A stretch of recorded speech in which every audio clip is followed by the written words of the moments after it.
생명의 생각 이영훈 목사입니다. 오늘은 12월 11일 금요일이죠. 주 안에서 복된 하루가 되시기를 바랍니다. 생가에서는 디모데후서 묵상을 하는데 오늘 11번째 시간입니다. 4장 9절에서 16절까지 바울이 디모데에게 개인적인 도움을 요청하는 그러한 내용이죠. 바울은 디모데에게 명심해야 할 목회 지침들을 주었죠. 그리고 바울이 자신에게 다가오는 죽음을 의식하면서도 하나님 나라의 확장을 간절히 바라며 디모데에게 확신을 가지고 복음을 전파하고 성도들의 신앙 교육에 힘쓸 것을 당부했습니다. 감동적이죠. 오늘의 단락은 디모데후서의 종결부로서 바울의 개인적 부탁과 더불어 바울 자신이 사역 중에 직접 해를 당하기도 하였던 이단 구리장색 알렉산더에 대해서 언급을 하면서 디모데에게 다시 이단을 경계할 것을 촉구하는 그러한 내용이기도 합니다. 먼저 9절에서 13절까지는 너는 어서 내게로 속히 오라 라고 하는 내용이죠. 로마 감옥에 있던 바울은 디모데에게 속히 자신에게 올 것을 청하죠. 올 때에 외투를 가져올 것과 가죽 종이에 쓴 책을 가져오도록 부탁하였고 겨울이 오기 전에 방문해 줄 것을 요청했습니다. 마지막 몇 마디를 통해서 죽음을 앞둔 바울의 고독함과 외로움이 느껴지죠. 이처럼 바울도 우리와 같은 인간이었고 그렇기 때문에 그가 남긴 복음 전파의 열매들이 더욱 위대하게 보이기도 합니다. 바울의 외로움을 더하게 했던 원인을 이야기합니다. 그의 수감 생활을 도왔던 동역자들이 하나 둘씩 그 곁을 떠나갔기 까닭이죠. 그 중에 데마는 세상을 사랑하여 바울을 버리고 데살로니가로 갔습니다. 데마는 복음을 위해 바울과 함께 고난받는 것을 싫어해서 자기의 안위를 위해서 고향으로 돌아간 인물이죠. 또 그리고 함께 하던 그리스계에는 갈라디아로, 디도는 달마디아로 사역을 위해서 바울이 파송했습니다. 그리스계라고 하는 인물은 성경이 소개하지 않고 있고요. 디도는 바울을 도와서 예루살렘을 방문했고 고린도와 그레데에서 사역하도록 보냄을 받은 이방인 출신 사역자였습니다. 또 에베소로 두기고를 보냈는데 바울은 교회와 복음 전도를 위해서는 비록 자신이 홀로 남겨 있고 또한 고난에 처해 있다 할지라도 보내는 일을 멈추지 않았구나 라고 하는 사실을 발견하게 되죠. 바울은 이런 얘기를 합니다. 내 곁에는 누가밖에 없다. 누가만 나와 함께 있느니라 했습니다. 여러 가지 이유로 바울의 곁을 떠난 동역자들이 있었지만 바울 곁에서 지켜주는 사람도 있었죠. 누가입니다. 그는 훌륭한 의사이고 누가복음과 사도행전을 기록할 만큼 역량이 아주 뛰어난 문필가였고 신학자라고 우리가 여길 수 있습니다. 누가는 바울에게 아주 충실한 동역자입니다. 누가는 바울의 2차, 3차 여행에 동행했으며 로마에까지 함께 했습니다.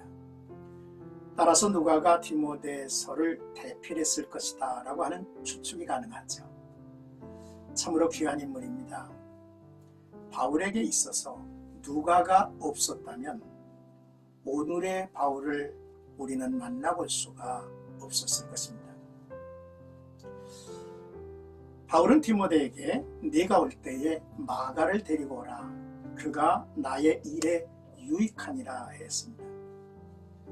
마가라고 하는 인물은 참으로 우리에게 관심을 끄는 인물입니다. 마가는 바울 1차 전도 여행 시에 도중 하차해서 바울의 신뢰를 한때 잃었습니다. 그러나 마가는 진실함을 인정받았는데요. 그는 모두에게 유익한 사람으로 소개되고 있습니다. 바울이 1차 로마 감옥에 투옥되어 있으면서 골로새서를 기록할 당시 마가는 로마에 함께 있었죠. 또 이후 베드로와 함께 로마에 머물기도 했습니다.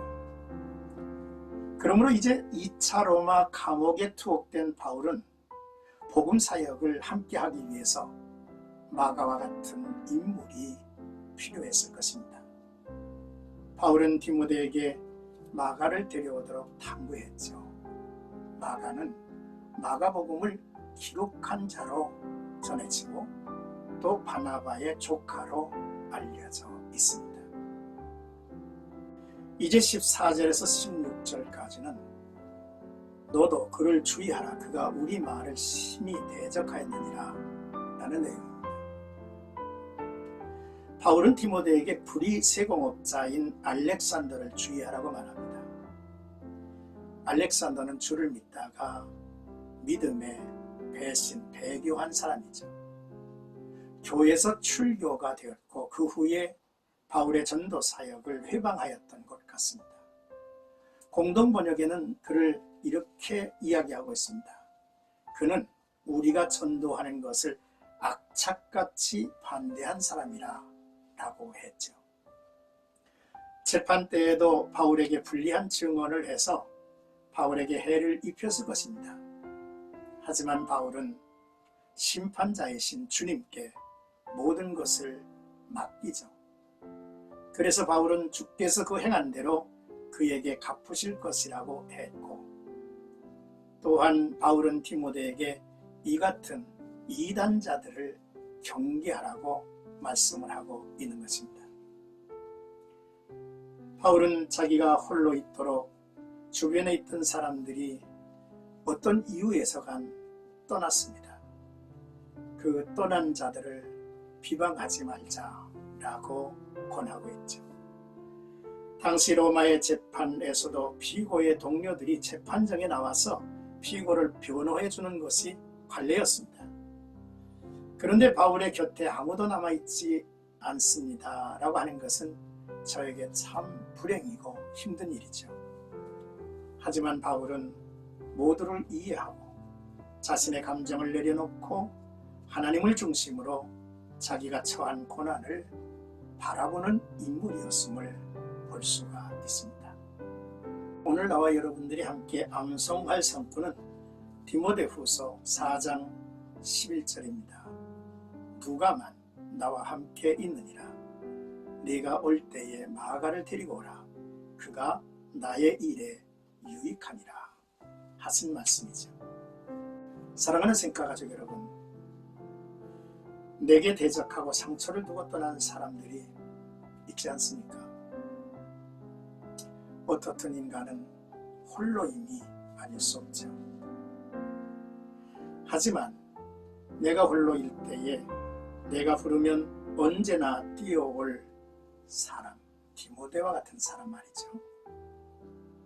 또 많은 시련 속에서도 끝까지 나와 함께 남아있는 사람 누가입니다. 나의 생애에 이제 마지막이 다다른다 여겨질 때에 내 사역에 유익을 줄 동역자, 내 사역을 이어갈 동역자가 있다면 마가와 같은 인물일 것입니다. 이런 인물이 우리 곁에 있다면 놀라운 복을 받고 있는 거죠. 사랑하는 생각가족 여러분, 내 곁에 이러한 인물들이 있기를 하나님 앞에 기도했으면 좋겠고요. 내가 사랑하는 형제들에게 그런 사람이 되기를 하나님 앞에 간구해 봅니다. 오늘도 복된 하루가 주 안에서 이어지시기를 축복합니다.